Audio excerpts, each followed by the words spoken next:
Thank you for joining us today for this presentation on the Fantasy Bond. This presentation comes to you from the Glennon Association and PsychAlive.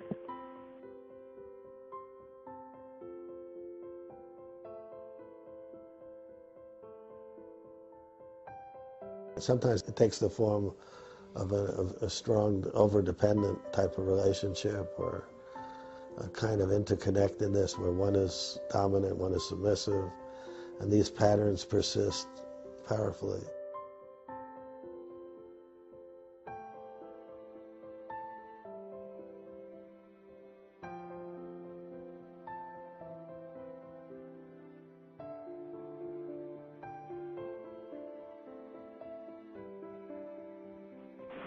I'd like to start our presentation today by defining the fantasy bond.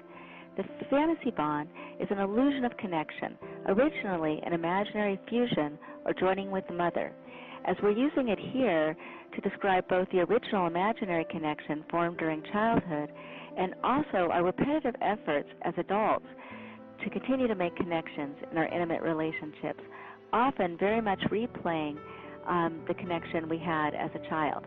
So if we had a mother who maybe didn't pay very much attention to us and we felt hurt, we may also form a relationship as an adult with a partner who doesn't pay attention to us, and we recreate that old hurt.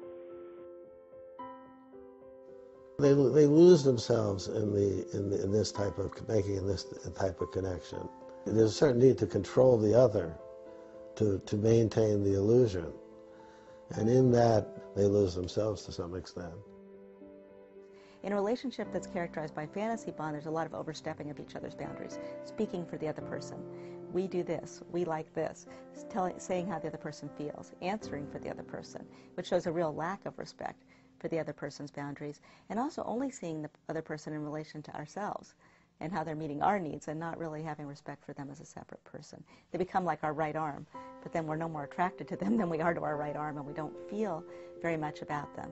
And we only feel devastated if the relationship breaks up, then we feel like we lost our other half and we're not a whole person anymore. But we lose respect for them.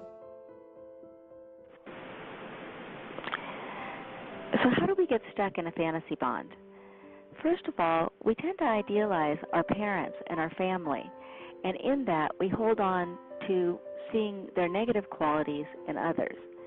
We also tend to hold on to our own negative self-image, the image we formed in the family that may be negative, and so therefore we don't accept love or can't believe love from new people in our lives. And we tend to project the negative qualities that our parents had onto our new relationship partners. So if we had a mother or father that was indifferent to us, we may replay that same pattern in our romantic relationship. When people are threatened, they fragment into both a parental element, a critical parent, and an infantile child element. And so they act out different aspects of those points of view. And they tend to act out one or the other part in their relationships. So how do we spot that we're in a fantasy bond? What are some manifestations that indicate that we're in a fantasy bond? The first is withholding. We often tend to start to withhold characteristics, particularly the ones that our partner valued the most about us. So if they love talking to us late into the night, we no longer have time for that. We also tend to either idealize our partner or denigrate them, to see them more in terms of people in our past. But if we may idealize them if we want to be taken care of by them and actually be angry at them for showing any human weaknesses or foibles, or we may put them down or see them in a more negative light because we can't believe somebody who has really positive characteristics would really choose or care about somebody like us when we're holding on to our old negative self-image. Also, we tend to hold on to the form of a relationship but give up the substance. So we may still be spending time together, but we're not really relating anymore. We may be each on our own devices. We may care very much about the Saturday night date, but when we're on that date, it may not be a real close or personal time where we're really making contact with the other person. So we're now in the form of the relationship, but the substance is gone. Also, partners tend to lose their independence. They tend to feel chained to one another, like they have to report to one another, like they have to check in. So now that things that they used to love to do become something that they have to do. And they give up the things they independently like to do and cared about and that really lit them up. So instead of expanding our world, if we're shrinking our world in a relationship, that might be a sign that we're in a fantasy bond. Also, we tend to polarize, where one person becomes the parent in different aspects of the relationship and the other person plays the child.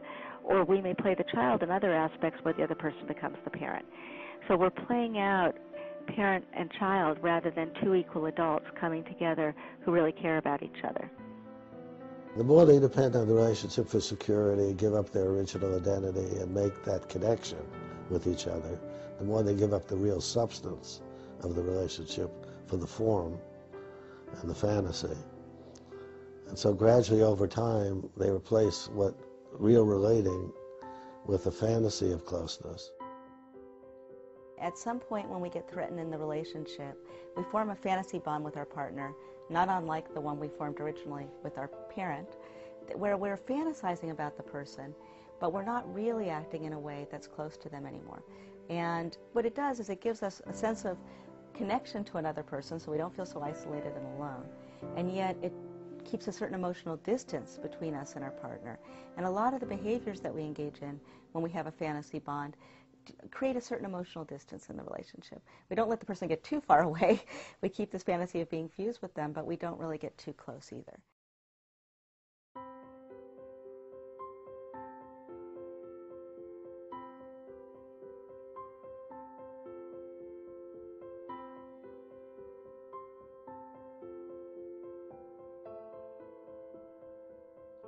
There's a sense of security and safety, but you pay a great price in terms of real relating and real substance of the relationship. I'd like to end this presentation by sharing with you our resources. We have a number of videotapes on relationships and on the fantasy bond in particular, and we have a number of books we've written as well which cover topics that have to do with relationships, including The Fear of Intimacy, Sex and Love and Interpersonal Relationships, and the fantasy bond.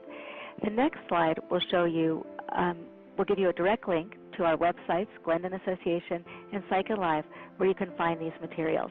Thank you for listening. I hope you've enjoyed this presentation.